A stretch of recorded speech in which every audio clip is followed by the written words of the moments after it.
Alright YouTube, so I have another information roundup for you guys for Fallout 76. This one's a bit different. We're going to look at a couple Pete's tweets, of course, mostly pertaining to the stress test, but there is one other one I want to look at. And then most of the information we're going to talk about in this video actually comes from one of Oxhorn's videos, so full credit to him on that when we get to that part of the video.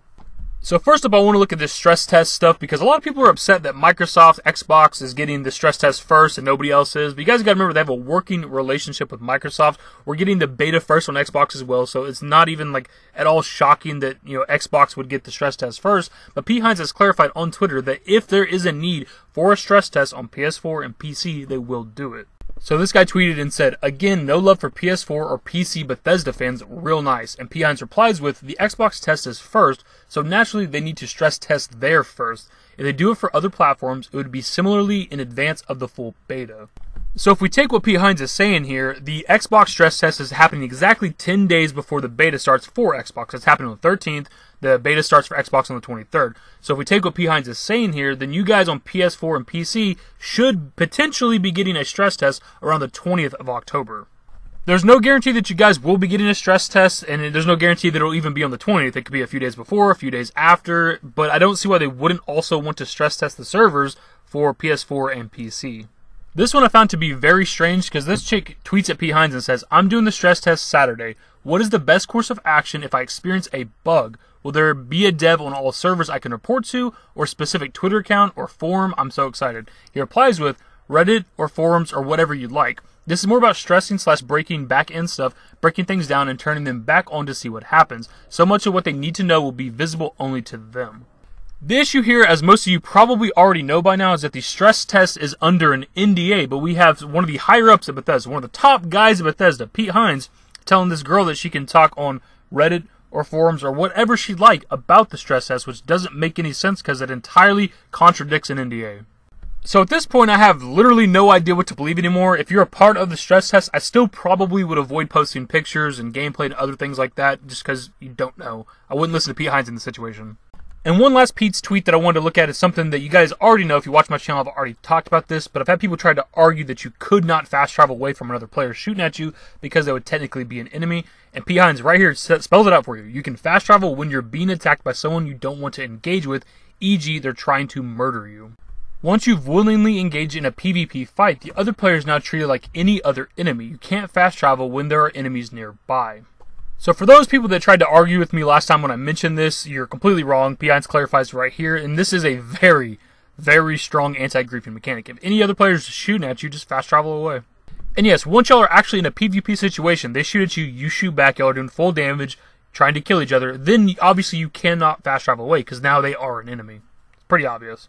Moving on to the other information for Fallout 76, again, all this comes from Oxhorn, at least for me. You might have heard some of this stuff from other YouTubers, but this is where I got it. And it comes from his notes and thoughts video on Fallout 76, which I'll have linked below.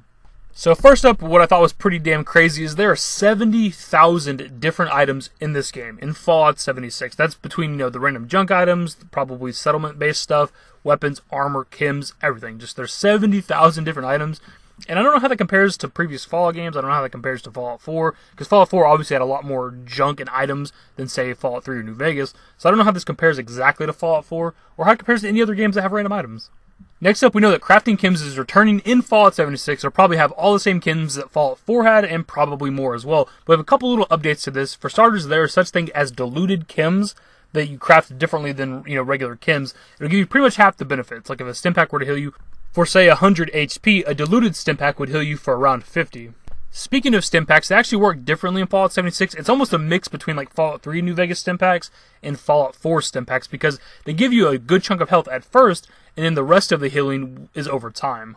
So again, as an example, let's say a stim pack is going to give you 100 HP, it would give you like 50 right off the bat as soon as you use it and then it'd give you the other 50 over time.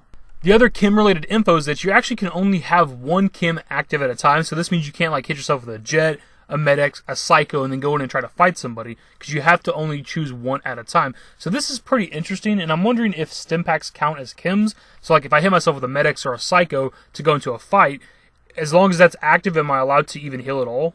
Because if that's the case, that'll be kind of problematic, but maybe this will make food more useful in Fallout 76. Maybe it's like, okay, if I have to use a chem in this fight, I should be trying to heal with food instead, so you might carry food in your inventory now. Next one is kind of small, but I think it's good information. You don't get to reuse recipes or blueprints that you find out in the wasteland. It's not like Fallout 3 where you get stronger and stronger versions of crafted items. So when you come across like a copy of, say, a recipe or something that you already have, you're actually able to sell this and barter it with other players. I think this would be pretty good.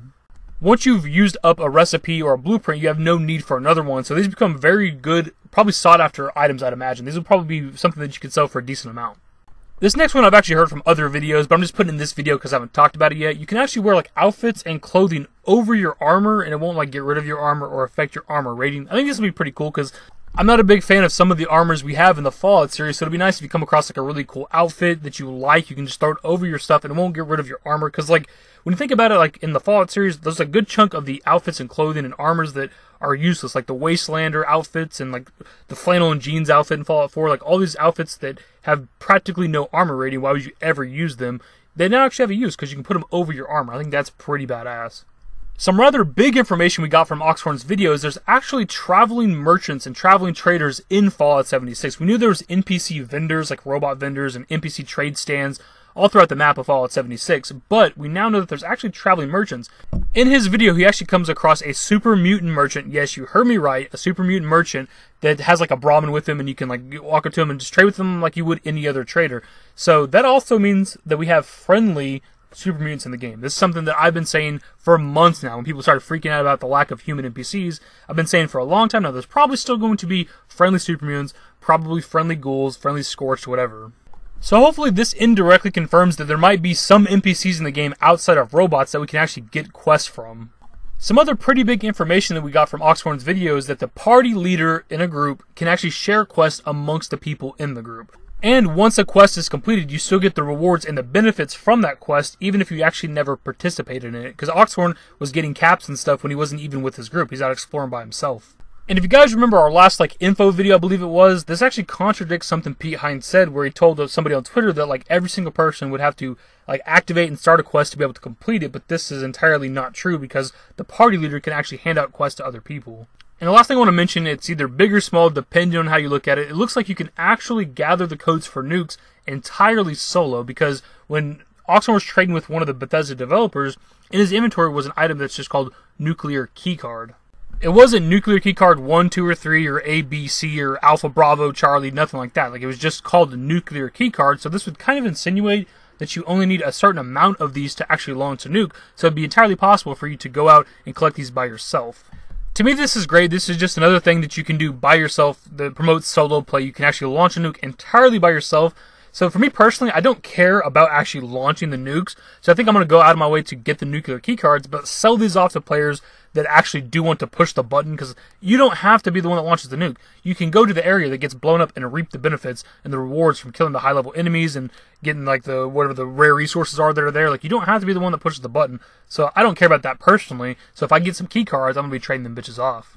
Anyways, guys, that's pretty much the video, and I want to give a shout out again to Oxhorn, because he's the only YouTuber I've seen that actually broke down his gameplay and found all kinds of new information and told us about it. Because I was complaining about this recently in one of my videos about how we got all this gameplay from the Greenbrier event, but I felt like I wasn't seeing or learning anything new, and Oxhorn actually did this, so I'm happy for that.